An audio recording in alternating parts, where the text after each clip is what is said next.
सिद्धार्थनगर में आरएएस विभाग की लापरवाही में हुए हादसे में एक व्यक्ति की मौत हो गई। इस घटना से आहत होकर शोहरतगढ़ विधानसभा के अपना दल विनय वर्मा ने इस घटना को संज्ञान में लेते हुए संबंधित ठेकेदार, जेई और अधिकारियों के खिलाफ स्थानीय थाने में एफआईआर दर्ज कराई है।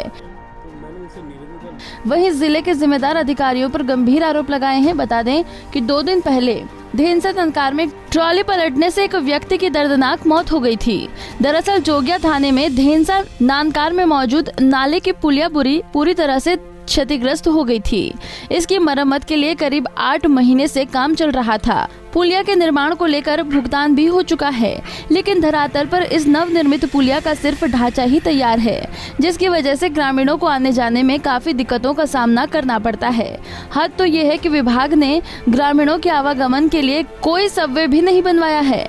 ग्रामीणों ने श्रमदान कर बगल में एक पतला रास्ता आने जाने के लिए खुद बनवाया और इसी रास्ते से पिछले 8 महीनों से उनका आवागमन हो रहा है। ग्रामीणों ने जो रास्ता बनवाया है वो किसी भी तरह से सेफ नहीं है। गांव वालों की माने तो अब तक स्वनिर्मित इस रास्ते पर कई हादसे हो चुके हैं, जिसमें अब तक 3 लोगों की जान जा चुकी है। लेकिन रविवार को शाम यहीं पर बगल के गांव से आ रही ट्रॉली पलटने से एक व्यक्ति की मौत हो गई। इस हादसे से नाराज होकर ग्रामीण रास्ता जाम कर पुलिया का निर्माण जल्द से जल्द कराने की मांग की और दोषियों के खिलाफ कार्रवाई की मांग करने लगे। इस बीच वहां से गुजर रहे विधायक विनय कुमार ने वहां रुककर घटना की पूरी जानकारी ली और ग्रामीणों को समझाकर जाम से खुलवाया।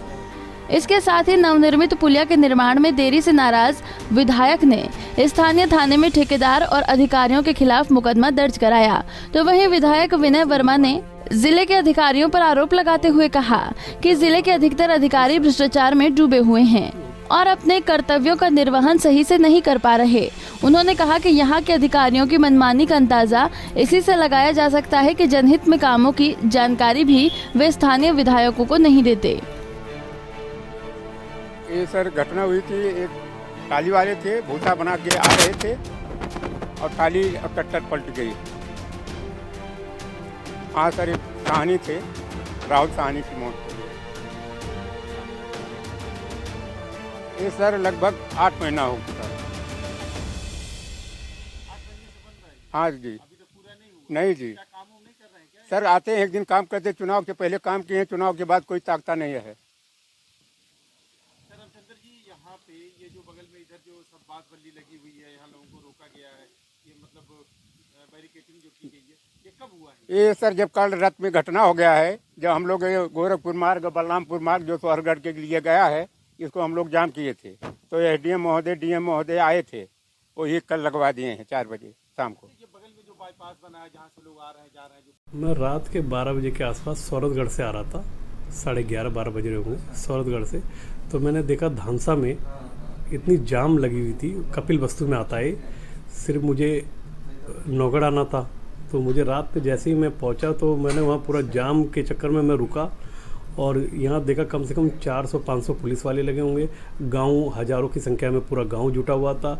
पता चला क्या कहते हैं, ट्रैक्टर से एक ट्रॉली, वो पुलिया का निर्माण एक ठेकेदार कर रहे हैं, जिसमें उनको पैसा मिल गया है, इससे निर्माण नहीं हुआ है जो।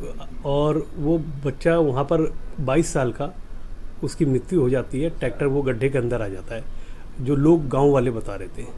वहाँ जाम इतना लगा था, लोग डीएम साहब की मांग कर रहे थे, डीएम साहब आ जाएं, लोग आ जाएं। तो वहाँ डीएम साहब रात में पहुँचे नहीं थे।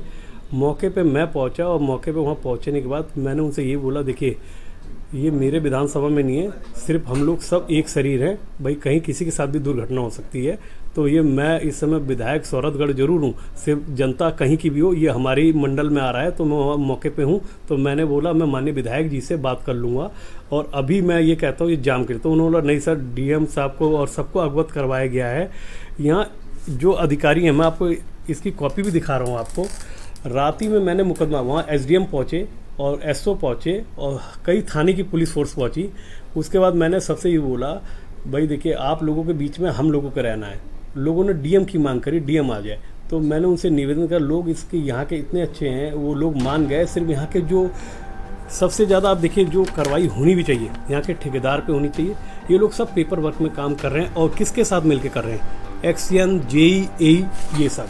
तो वहीं इस मामले में जिलाधिकारी दीपक मीणा ने कहा कि नवंबर में पुलिया स्वीकृत हुई थी, लेकिन प्रॉपर में वे उसका अप्रोच वगैरह नहीं बनाया गया था।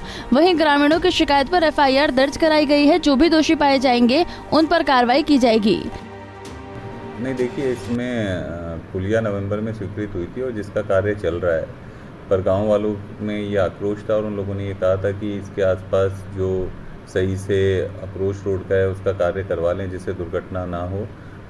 ये कार्य नहीं हुआ है, तो इसके तहत पुलिस में जब उन्होंने तहरीर भी दी है तो उसमें एफआईआर भी दर्ज की गई है और उसकी विवेचना की जा रही है और ये एक्शन को तत्कालिक निर्देशित कर दिया गया है कि प्रायोरिटी पे लग के उस पुलिया को और उसका अप्रोच मार्ग पूरा करें। सर, विधायक सूरजगढ़ ये भी आरोप इस पे पुलिस लगा रहे हैं कि इसका पेमेंट हो चुका है और कागजों में काम हो रहा है। नहीं, देखिए, ये तो विधायक जी ने अगर कहीं कहा है तो हमें कोई ऐसी शिकायत प्राप्त नहीं हुई है और अगर ऐसी कोई बात है तो हम उसको भी चेक करवा लेंगे और अगर उसमें कहीं भी लापरवाही पाई जाती है तो फिर कार्रवाई होगी। अब देखना होगा कि आने वाले दिनों में आखिर कब तक गांव वालों की सुनी जाएगी और पुलिया को बनाया जाएगा। गांव वालों को विधायक और डीएम ने आश्वासन तो मिल गया है, लेकिन गांव वाले चाहते हैं कि जल्द से जल्द ये पुलिया बनाया जाए। पंजाब केसरी टीवी के लिए सिद्धार्थ नगर से राशिद फारूकी की रिपोर्ट।